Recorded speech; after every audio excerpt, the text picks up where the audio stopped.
DHS Secretary should be impeached based on what we've seen at the border for the entire duration of the Biden presidency?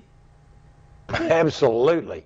I've been calling for this man's removal from office for the last 3 years. He immediately turned out to be a complete disaster as DHS Secretary. And a number of times he is under oath even, lied to Congress's faces.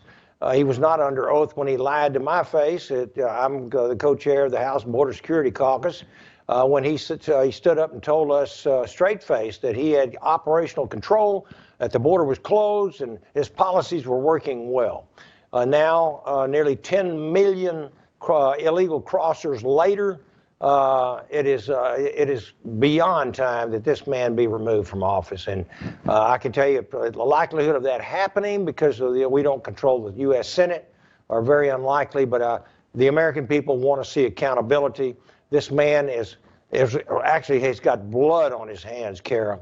He's responsible for the deaths of over 2,000 migrants themselves. The bodies have been found over the last 3 years. And roughly 100,000 Americans a year dying of fentanyl overdoses and other drugs that are coming across the border, overdosing Americans. And now it's the prime reason for loss of life between the ages of 18 and 45 years old for American citizens. It's high time that impeachment happened. It is, and I'm sure you're very used to, at this point, hearing all sorts of wild nonsense coming from your Democrat colleagues, right, at the Capitol. Right. And so what we're hearing right now, the way they're trying to frame this impeachment inquiry, this process that we're moving forward with, is they're just trying to say, well, Republicans are just mad about policy differences, and you can't impeach someone over policy differences, and that's all they're trying to keep it on. Like you said, they're trying to stay away from the bald-faced lies under oath and trying to stay away from all that. They're trying to just say, well, policy differences. And even going more so on that, I actually have a quote here. It is from the Democrat ranking member, Benny Thompson, right? We may remember him from the J6 committee, but he's the ranking Democrat member of the Homeland Security Committee. And aside from saying the policy differences, he goes on to say this just yesterday. He says that this impeachment hearing is really about Republicans, and I'm quoting him here, saying, being angry that the Biden administration won't take babies from their moms or put kids in cages like the last administration. So low blow, right? Biden had far more kids, and Obama started it all with the kids in the cages whole phenomenon, right? But then the Biden administration, what they did is they said, well, let's just let all the kids out of the cages, quote unquote cages, using that term in the way they are. However, what has that led to? Over 85,000 missing kids because the HHS can't keep track of where they're going. They're being put into the hands of human traffickers and prostitution rings and everything else. I mean, how nasty is this coming from Benny Thompson? It's so hypocritical you can hardly describe it. This is the man that, as you said, was the chairman of the J6 committee, locking up literally hundreds and hundreds and hundreds of Americans, basically who trespassed. Many of them were eventually sentenced to years in prison, political prisoners, if you will. Also, he played a very big part in the impeachment of Donald Trump on the flimsiest. And as it played out, no evidence came forth that he did anything close to what they were accusing him of doing. And for him to say that this is not proper is laughable. It's an absolute joke. So I can tell you this, the border is wide open. Millions have come across. Our national security is at grave risk.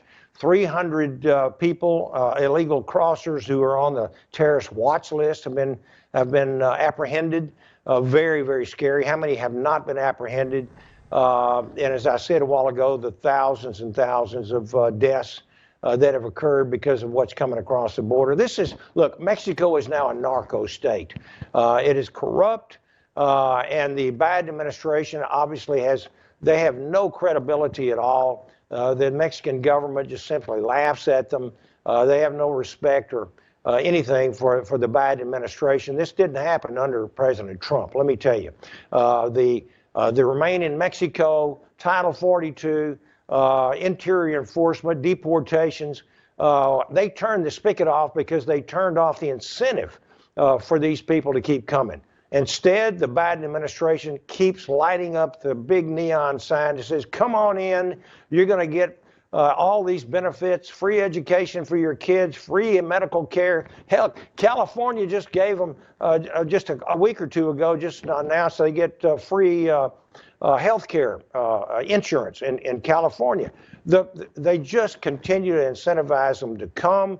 They want to give them the vote. They're moving our own children out of schools in New York to make way for thousands of illegal immigrants. They're moving homeless veterans out of their quarters, to make way for these people.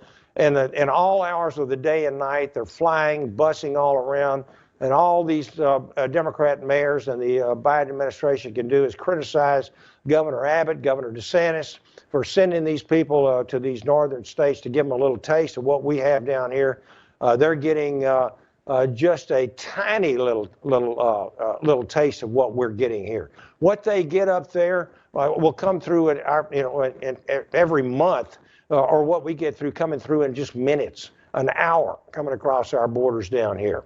So it's high time that they get a taste of their own medicine.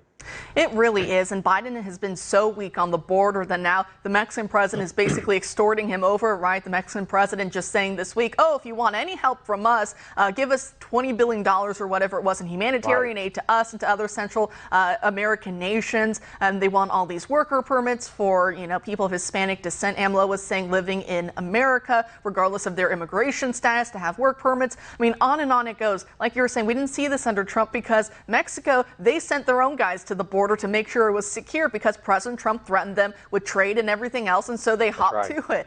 Biden, not so much, and they know that, and so now they're exploiting the weakness. They're letting their own criminals come up north because they don't want to deal with it, and now they're going to make money off of it from the remittances and from asking for more humanitarian aid. And even by the DHS Secretary's own admission now, it's 85% of those apprehended at the border are being released straight into the interior of our nation. That's of course not counting all the millions who are not caught at the border. But Congressman, we are out of time. I really appreciate you making time for us tonight. I know we stole you away right after a vote, but thanks for joining us tonight.